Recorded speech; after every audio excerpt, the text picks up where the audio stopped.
Bonjour, bienvenue à ce tutoriel. Donc aujourd'hui, on va essayer de parler le BIM.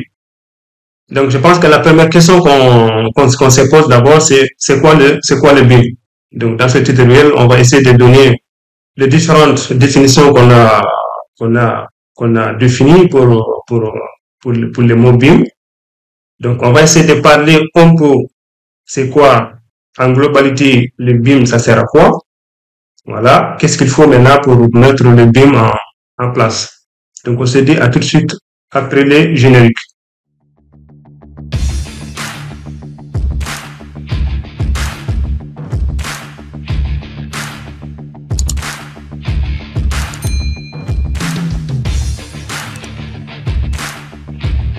Voilà, donc on a pu quand même voir trois définitions qui sont données sur les mots BIM, B-I-M.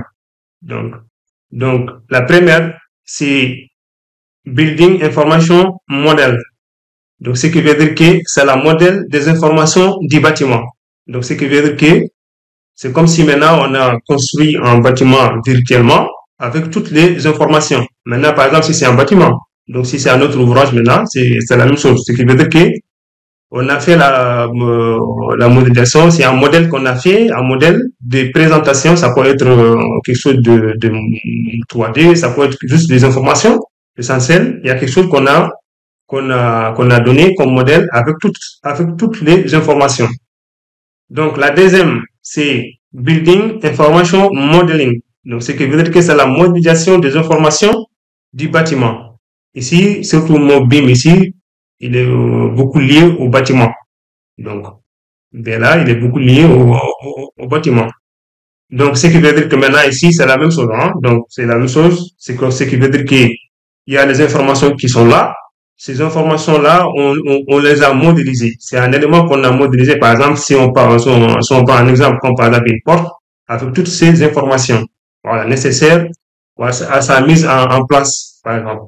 Voilà. Donc, ça peut être maintenant une fenêtre, ça peut être quelque chose, par exemple, un élément qu'on va mettre, par exemple, quelque part dans le projet, avec toutes ces informations.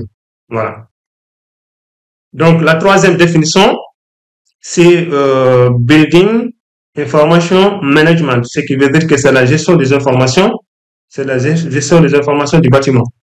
Donc ici aussi on peut dire que toutes ces trois définitions, il n'y a pas une grande différence. Donc si on regarde bien, c'est comme s'ils se complètent un peu.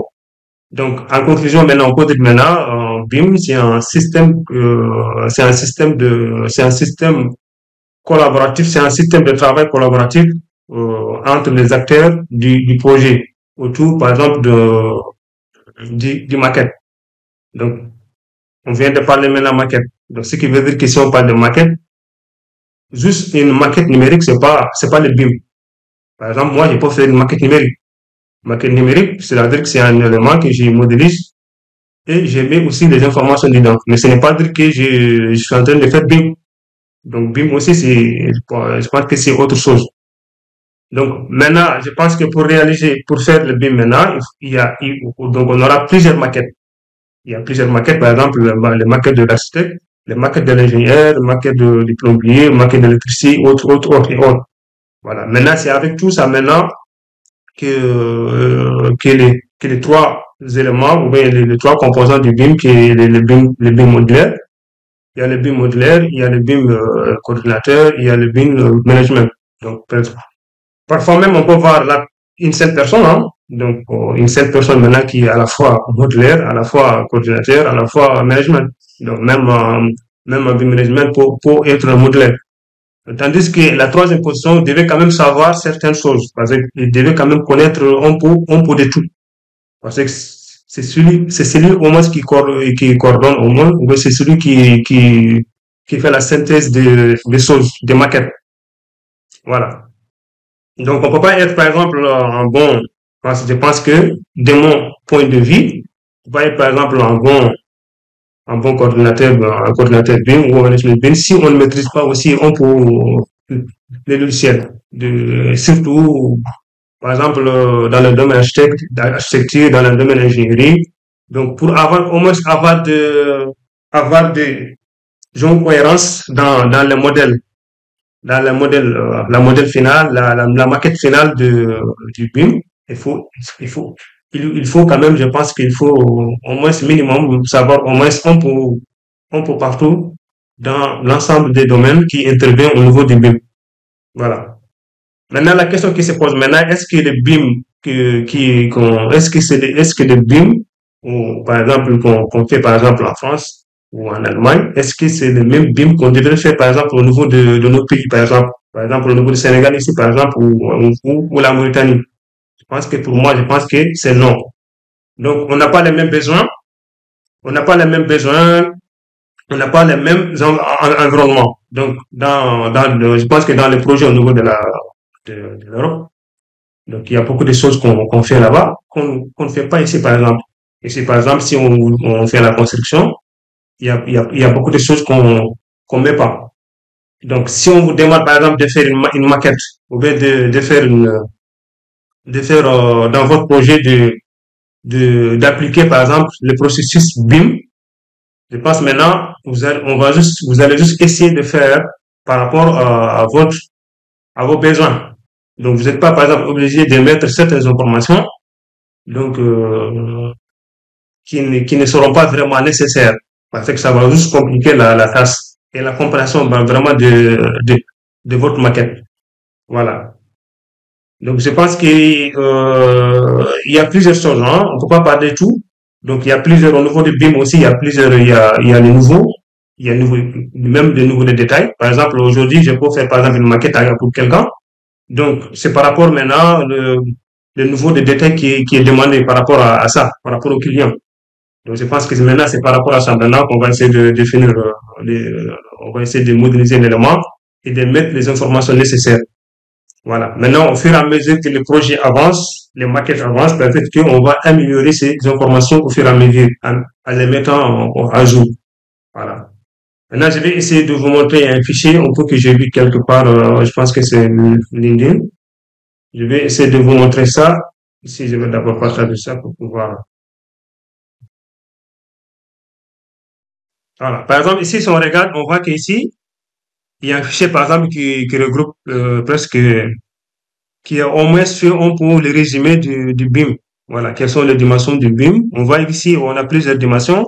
On a les dimensions 2D, 3D, 4D, dimension 5D, dimension 6D, dimension 7D, dimension XD. Donc, tout ça, ça peut, voilà. On peut, par exemple, on peut faire, par exemple, un projet.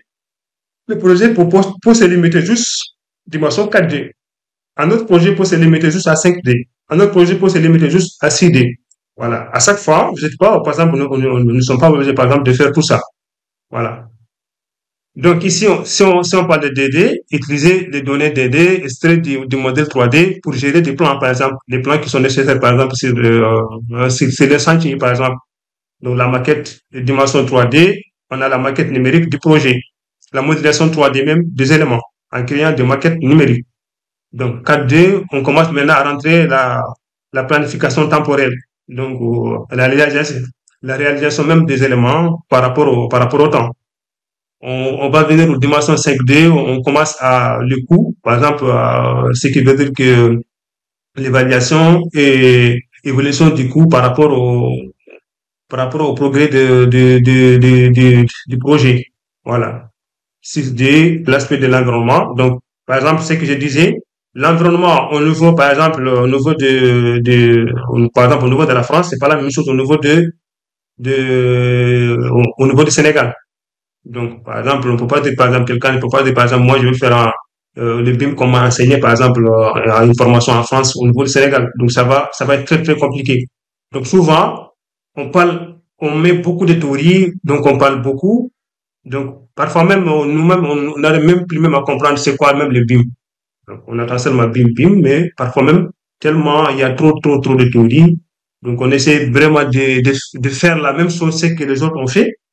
Donc, c'est que parfois les choses deviennent très difficiles. Donc, on n'arrive plus même à se retrouver dans ces processus de BIM. Donc, si on vient 7D, c'est l'exploitation et la maintenance du projet. Donc, l'exploitation du projet, du maquette numérique, par exemple. Dimension XD, aspect donc innovante et évolutif du projet. Voilà. Si on regarde ici, il a dit c'est quoi le BIM ici, dimension des BIM. Donc la dimension des BIM font référence aux différents aspects du développement et de la gestion d'un projet de construction, ainsi qu'au périmètre respectif lié à cette dimension. Voilà. Pour les BIM, les dimensions associées à des fins spécifiques. Les cas de lissage, voilà. Le BIM, maintenant, ça va dépendre maintenant l'utilisation. Voilà, les projets, c'est quoi les projets? Parce un projet d'habitation, c'est pas comme un projet, par exemple, donc, comme par exemple un projet de parc, par exemple. Ça peut être, on a plusieurs projets quand même au niveau des génie civil. Donc, on n'a pas, par exemple, on peut pas appliquer les mêmes processus. Maintenant, ça va dépendre maintenant du client, ce qu'il veut avoir comme livrable. Donc, il y a livrable que le client veut avoir, par exemple, parce que le BIM, c'est quoi? Ça permet, par exemple, de donner, par exemple, une idée précise, ou même une idée précise du projet, l'évolution ou les contraintes. Voilà, essayer par exemple, d'éviter, par exemple, les contraintes, par exemple, au niveau du sentier. Voilà, tout ça, il y a beaucoup d'avantages qui sont liés au BIM. Voilà. Donc, on peut pas vraiment tout dire. Peut-être que je ferai peut-être que de petites vidéos, par exemple, de shorts par rapport à ça, en parlant juste un peu, au fur et à mesure qu'on apprend aussi au niveau du BIM.